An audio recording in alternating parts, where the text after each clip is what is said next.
जारडा classes में आपका हार्दिक स्वागत है। मैं के.एल. शर्मा आज आपके सामने ज्योग्राफी का एक महत्वपूर्ण टॉपिक है अक्षांश एवं देशांतर, जिसके बारे में हम विस्तार पूर्वक चर्चा करेंगे। ये समझेंगे कि अक्षांश और देशांतर रेखाओं का क्या महत्व है। अक्षांश एवं देशांतर रेखाएं, यदि हम भूगोल विषय की शुरुआत करते हैं या हम मानचित्र पर किसी भी स्थान की वास्तविक स्थिति को देखना चाहें तो अक्षांश और देशांतर रेखाएं कितनी महत्वपूर्ण होती है, ये आज हम इस टॉपिक के माध्यम से समझने की कोशिश करेंगे।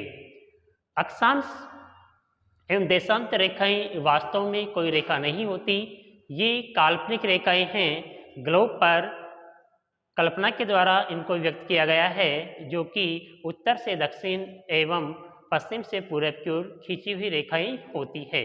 आज हम इन्हीं के बारे में विस्तार पूर्वक पढ़ेंगे। तो आज आपका टॉपिक है अक्षांश एवं देशांतर। अक्षांश एवं देशांतर। अक्षांश क्या है? अक्षांश किसे कहते हैं? अक्षांश रेखा क्या है? अक्षांश कितने होते हैं? अक्षांश रेखाएं कितनी होती है? अक्षांश वर्त क्या है? अक्षांश की विशेषता क्या है? यदि हम इन सब बिंदुओं के ऊपर चर्चा करें तो आपका ये जो अक्षांश वाला टॉपिक है ये लगभग स्पष्ट हो जाएगा। तो हम इस टॉपिक को, अक्षांश और देशांतर को, हम दो भागों में विभाजित करते हुए हम इसका अध्ययन करते हैं। तो सबसे पहले आज की जो क्लास है उसमें हम विशेष रूप से जिसके बारे में चर्चा करेंगे वो आपका है अक्षांश रेखा। जिसके बारे में हम विशेष रूप से पढ़ेंगे वो आपका है अक्षांश। तो आज हम अक्षांश वाले बिंदु के ऊपर विस्तार पूर्वक चर्चा करेंगे। इसको समझने के लिए हम यहाँ पे यदि हम एक डायग्राम ग्लोब बनाते हैं तो अक्षांश रेखा क्या है, अक्षांश किसे कहते हैं? तो पृथ्वी के मध्य से पूर्व से पश्चिम की ओर एक काल्पनिक रेखा खींची गई है। पृथ्वी के मध्य से पश्चिम से पूर्व की ओर एक काल्पनिक रेखा खींची गई है। इस काल्पनिक रेखा को मुख्य रूप से अक्षांश के नाम से जाना जाता है। इसे 0 डिग्री अक्षांश का मान दिया गया है। तो अक्षांश किसे कहते हैं? तो यदि हम इसे यहाँ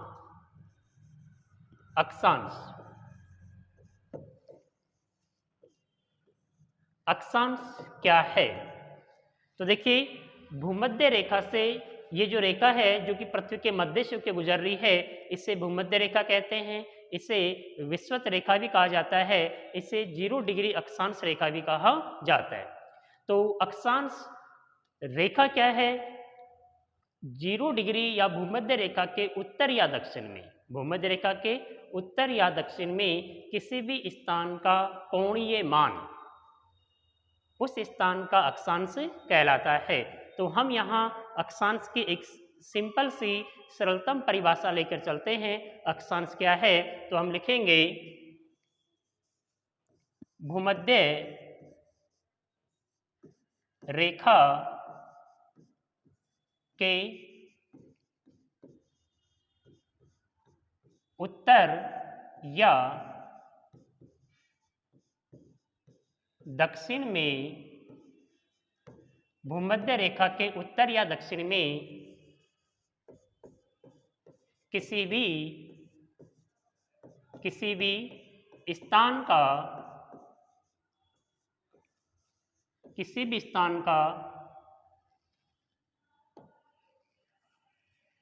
स्थान का कोणीय मान, किसी भी स्थान का कोणीय मान उस स्थान का क्या कहलाता है? उस स्थान का अक्षांश कहलाता है। उस स्थान का क्या कहलाता है? अक्षांश कहलाता है।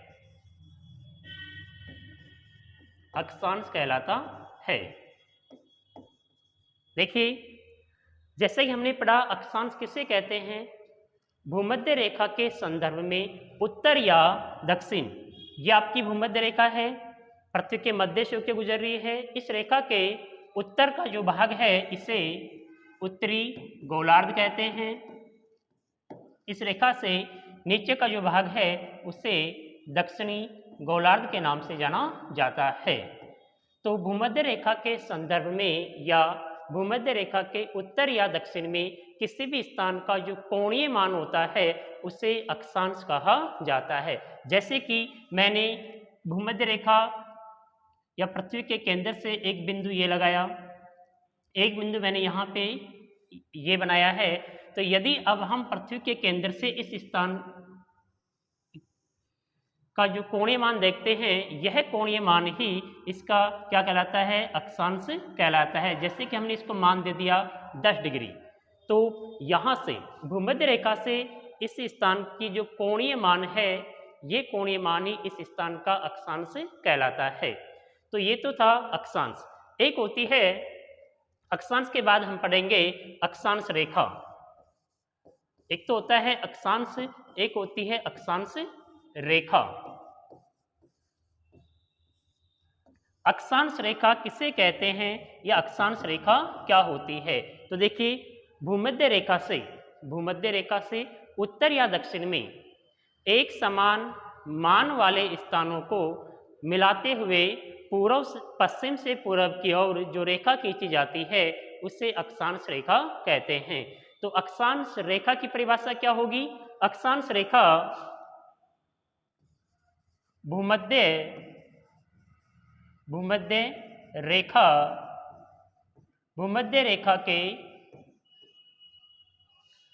रेखा के उत्तर या दक्षिण में एक समान भूमध्य रेखा के उत्तर या दक्षिण में एक समान मान वाले स्थानों को एक समान मान वाले स्थानों को मिलाते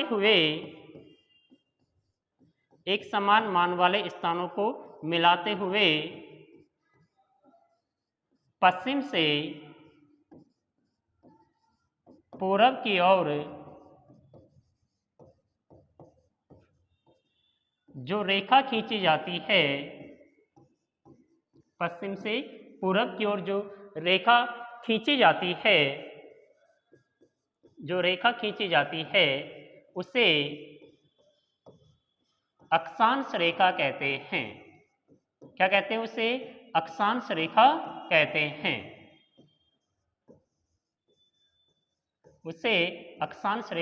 कहते हैं। तो अक्षांश और अक्षांश रेखा दोनों में अंतर स्पष्ट हो चुका है।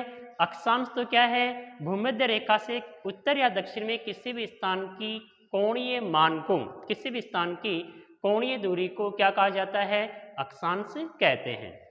दूसरा हम पढ़ रहे हैं अक्षांश रेखा क्या है? भूमध्य रेखा के उत्तर या दक्षिण में एक समान मान वाले स्थानों को मिलाने वाली रेखा। भूमध्य रेखा के उत्तर या दक्षिण में एक समान मान वाले स्थानों को मिलाते हुए पश्चिम से पूरब की ओर जो रेखा खींची जाती है उसे अक्षांश रेखा कहा जाता है। जैसे कि मैंने एक बिंदु यहाँ लगाया, एक बिंदु मैंने यहाँ बनाया, एक बिंदु हमने ये लिया, एक बिंदु हमने ये लिया और एक बिंदु हमने ये लिया। अब यदि हम इन सभी बिंदुओं को मिलाते हुए एक रेखा खींचेंगे तो इस रेखा को कहा जाता है अक्षांश रेखा। और यह रेखा, इस अक्षांश पर जितने भी बिंदु हैं उन सभी बिंदुओं का मान एक समान पाया जाता है। इस अक्षांश पर जो भी स्थान है उन सभी स्थानों का अक्षांश एक समान होता है। अतः भूमध्य रेखा के संदर्भ में उत्तर या दक्षिण की तरफ एक समान मान वाले स्थानों को मिलाते हुए यदि पश्चिम से पूरब की ओर जो रेखा खींची जाती है उस रेखा को अक्षांश रेखा कहा जाता है। तो ये तो आपके अक्षांश और अक्षांश रेखा किसे कहते हैं ये स्पष्ट हो चुका है। अब हम पढ़ेंगे अक्षांश रेखा की विशेषताएं। अक्षांश रेखा की विशेषताएं क्या है।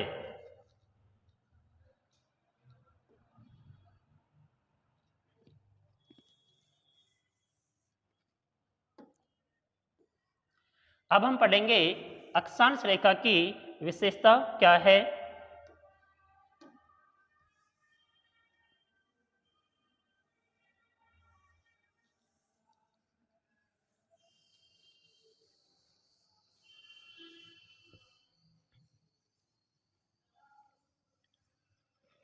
हाँ मित्रों, देखिए अक्षांश रेखा की विशेषताओं को यदि हम यहाँ पे एक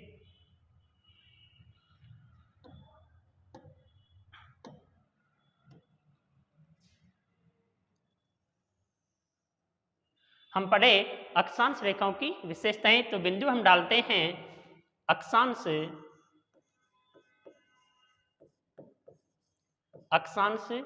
रेखाओं की अक्षांश रेखाओं की विशेषता। अक्षांश रेखाओं की विशेषताएं, देखिए अक्षांश रेखाओं की विशेषता क्या होती है उसको समझने के लिए हम कुछ महत्वपूर्ण अक्षांश रेखाएं जैसे यहां हम बनाएंगे। तो अब किसमें यहां पे एक अक्षांश रेखा है जो कि पृथ्वी के मध्य से होकर गुजरती है, इसे हमने 0 डिग्री अक्षांश रेखा का नाम दिया है। इसके बाद यदि हम एक और अक्षांश रेखा जैसे कि पश्चिम से पूर्व की ओर एक अक्षांश रेखा ये बनाई, इसे हमने मान दे दिया 23.5 डिग्री उत्तरी अक्षांश। एक अक्षांश रेखा हमने यहाँ पे ये बनाई, इसको हमने मान दिया 67.5 डिग्री उत्तरी अक्षांश। इसके बाद यहाँ पे बिंदु के रूप में अंतिम जो अक्षांश रेखा है वो आपके 90 डिग्री, जिससे कि हम उत्तरी ध्रुव के नाम से जानते हैं।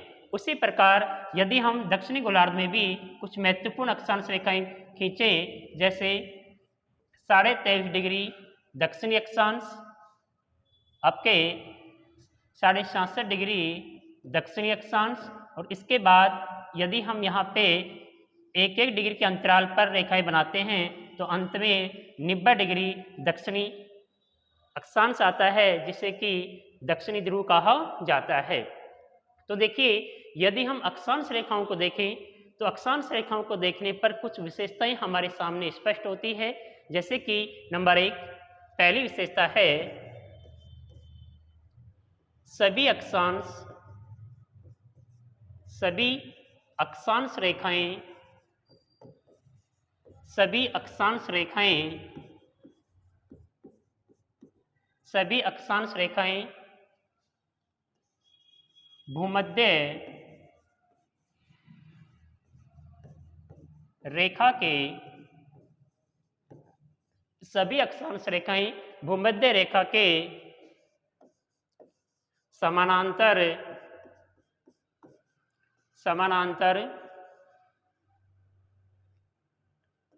पश्चिम से पूरब की ओर खींची जाती है।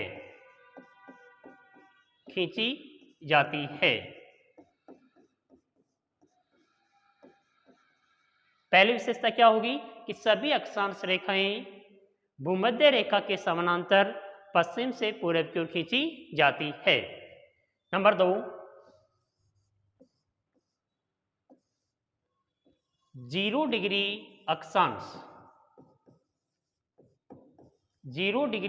अक्षांश या विषुवत रेखा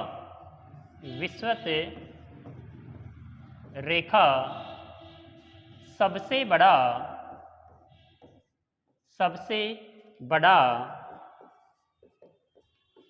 वर्त होता है।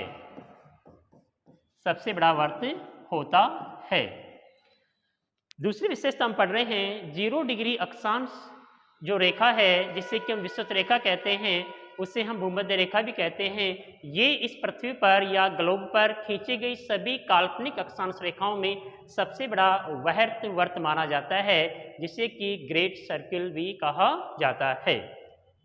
नंबर 3, तीसरी विशेषता यदि हम लेके चलें तो सभी अक्षांश रेखाएं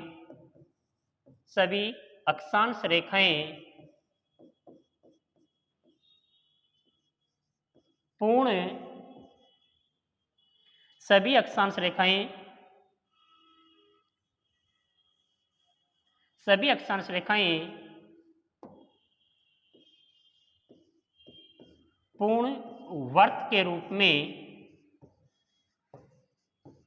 रूप में सभी अक्षांश रेखाएं पूर्ण वर्त के रूप में होती है।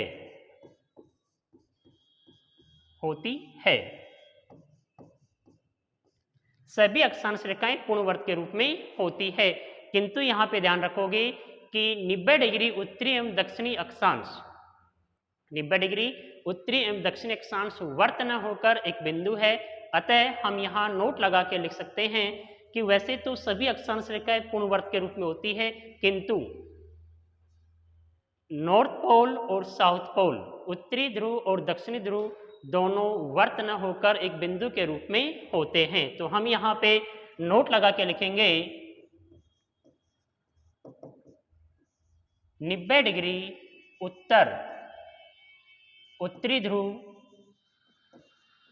एवं 90 डिग्री दक्षिणी ध्रुव एक बिंदु के रूप में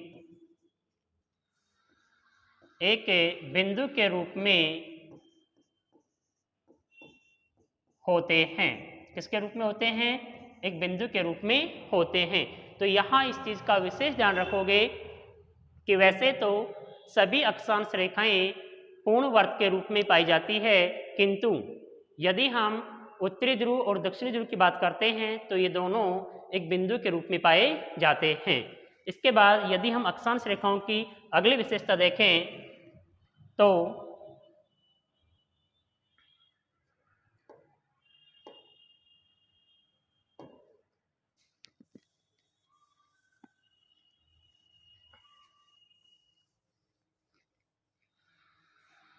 अक्षांश रेखाओं की 3 विशेषता हम पढ़ चुके हैं। इसके बाद अक्षांश रेखाओं की जो चौथी विशेषता है, सभी अक्षांश रेखाएं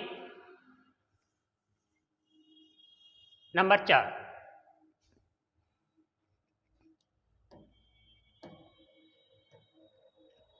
चौथी विशेषता है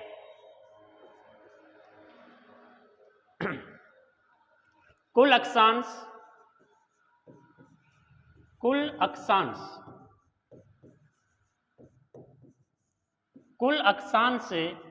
180 डिग्री होते हैं।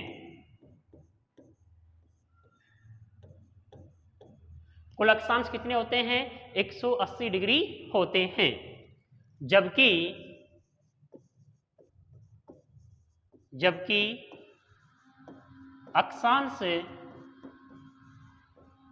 अक्षांश वर्त या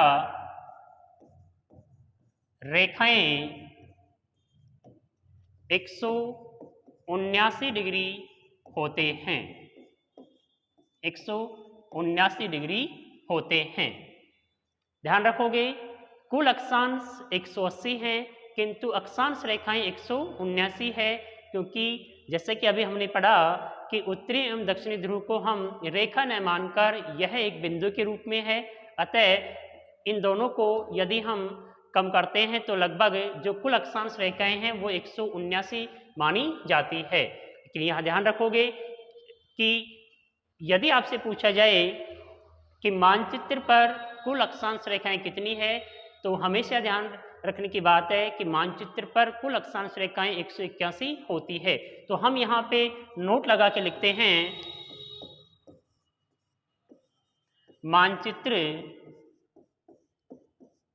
मानचित्र पर अक्षांश रेखाएं 181 डिग्री होती है। मानचित्र पर अक्षांश रेखाएं 181 डिग्री होती है, जबकि कुल अक्षांश 180 है, और यदि अक्षांश वर्त की बात करें तो 179 अक्षांश वर्त पाए जाते हैं। इसके बाद यदि हम अक्षांश रेखाओं की जो अगली विशेषता है, यदि हम उसकी बात करें,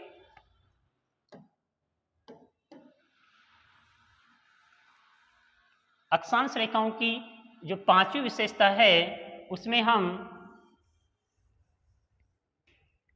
नंबर 5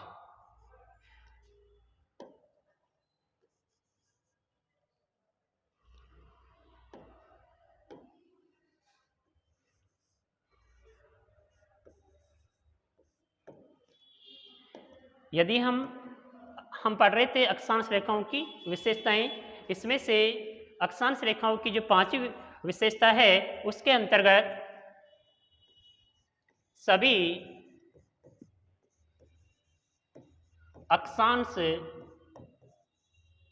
अक्षांश वर्तों का आकार, सभी अक्षांश वर्तों का आकार भूमध्य रेखा से उत्तर या दक्षिण की ओर, सभी अक्षांश वर्तों का आकार उत्तर या दक्षिण की ओर छोटा होता जाता है, छोटा होता जाता है। सभी अक्षांश वर्तों का आकार यदि हम देखते हैं, इनका यदि हम आकार देखें तो जो हम उत्तरी ध्रुव या दक्षिण ध्रुव की ओर जाते हैं त्यों तो इनका जो आकार है वो छोटा होता चला जाता है। विशेषता नंबर 6, यदि हम अक्षांश रेखाओं की अगली विशेषता देखें तो अक्षांश रेखाओं का आकार तो छोटा होता जाता है, किंतु अक्षांश रेखाओं के मध्य की दूरी बढ़ती चली जाती है। तो बिंदु नंबर 6 हम लिखेंगे, भूमध्य रेखा से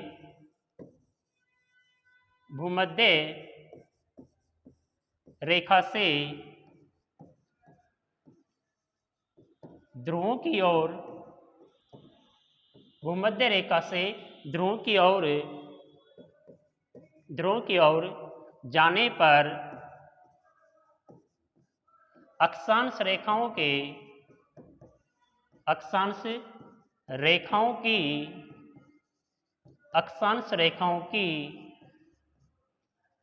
मध्य की दूरी